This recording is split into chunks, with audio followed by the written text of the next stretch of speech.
क्या किसी इंसान को अपने जीवन के अंत का फैसला खुद करने का अधिकार होना चाहिए? और अगर कोई 13 साल से बेहोशी की हालत में है तो क्या उसे यूं ही मशीनों के सहारे जिंदा रखना सही है? आज हम बात कर रहे हैं हरीश राणा के उस मामले की जिसने पूरे देश को एक बार फिर सोचने पर मजबूर कर दिया है कि इच्छा मृत्यु सही है या गलत।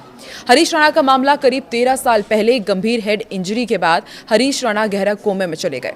बताया जाता है कि डॉक्टर्स के मुताबिक उनका ब्रेन फंक्शन वापस आने की उम्मीद बेहद कम है। परिवार ने सालों तक उनकी देखभाल की, लेकिन ये लड़ाई सिर्फ मरीज की नहीं, एक पूरे परिवार की मानसिक, शारीरिक और आर्थिक परीक्षा बन गई।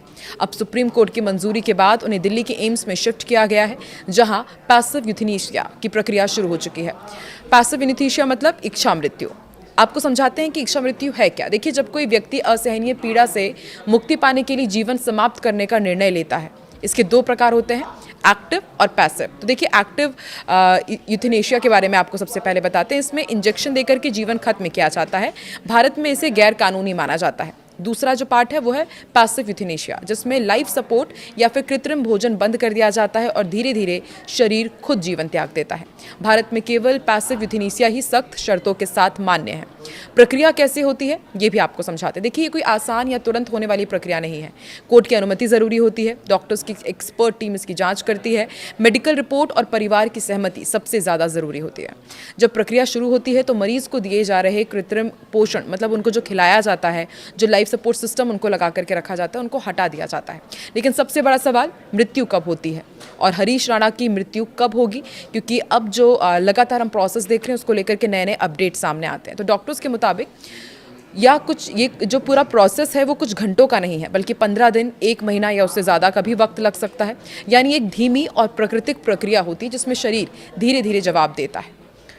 पुराना केस जिसने पूरा कानून बदल दिया, उसके बारे में भी जानना बहुत ज़्यादा ज़रूरी हो जाता है। दरअसल भारत में इच्छा मृत्यु पर सबसे बड़ा असर पड़ा था मुंबई की नर्स अरुणा शॉनबाग के केस में। वो कई सालों तक वेजिटेटिव स्टेट में रही और उसी केस के बाद सुप्रीम कोर्ट ने सख्त शर्तों के साथ इच्छा मृत्यु की अनुमति दे दी। और अगर पूरी दुनिया की बात की जाए और भारत में कंपेयर किया जाए तो कुछ देशों में इच्छा मृत्यु कानूनी भी है। नीदरलैंड, बेल्जियम, स्विट्जरलैंड, ऑस्ट्रेलिया के कुछ हिस्से हैं जहां पर इच्छा मृत्यु वहां के डॉक्टर्स दे देते हैं और मरीज को डॉक्टर की निगरानी में इंजेक्शन दे करके मृत्यु दी जाती है। लेकिन भारत ने अभी भी इस पर सख्त रोक लगाई हुई है क्योंकि इसका दुरुपयोग का खतरा बहुत बड़ा माना जाता है। अब आपको ये भी समझाते हैं कि इसको धर्म कैसे देखता है, समाज कैसे देखता है और संवेदनाएं कितनी बढ़ती हैं। देखिए, इस मुद्दे पर समाज में अलग अलग राय है। जैन धर्म में संथारा जैसी परंपरा का जिक्र किया जाता है, उसके बारे में आपने भी सुना होगा कि जब व्यक्ति स्वेच्छा से भोजन त्यागता है, मृत्यु को स्वीकार कर लेता है। लेकिन सवाल सिर्फ धर्म या कानून का नहीं है, ये इंसानियत, करुणा और नैतिकता का भी सवाल है। हरीश राणा का मामला सिर्फ एक व्यक्ति की कहानी नहीं है, ये उन हजारों परिवारों की कहानी है जो ऐसे ही दर्द और असमंजस में जी रही है। क्या जीवन को हर हाल में बचाए रखना जरूरी है या फिर कभी कभी मुक्ति ही सबसे बड़ी राहत होती है? इस सवाल का जवाब आसान नहीं है और शायद हर इंसान के लिए अलग हो। आप इस मुद्दे पर क्या सोचते हैं? क्या इच्छा मृत्यु सही है या गलत है? कमेंट में ज़रूर बताएं और ऐसे ही मुद्दों पर और वीडियो के लिए चैनल को सब्सक्राइब ज़रूर करें।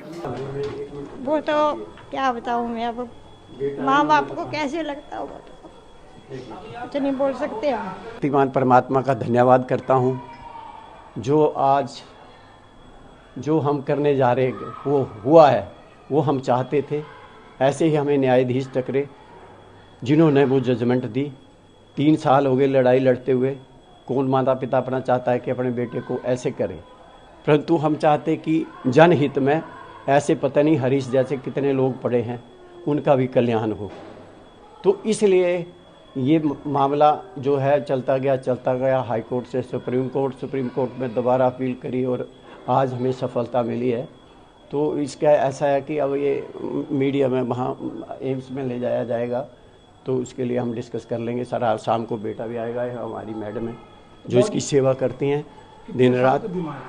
आज 12.5 साल हो गए। बीमार नहीं है, ये बच्चा सिविल इंजीनियरिंग कर रहा था और टॉपर था CU का। 2 कंपटीशन जीत चुका था, तीसरा जीतना था इसने पंजाब यूनिवर्सिटी का।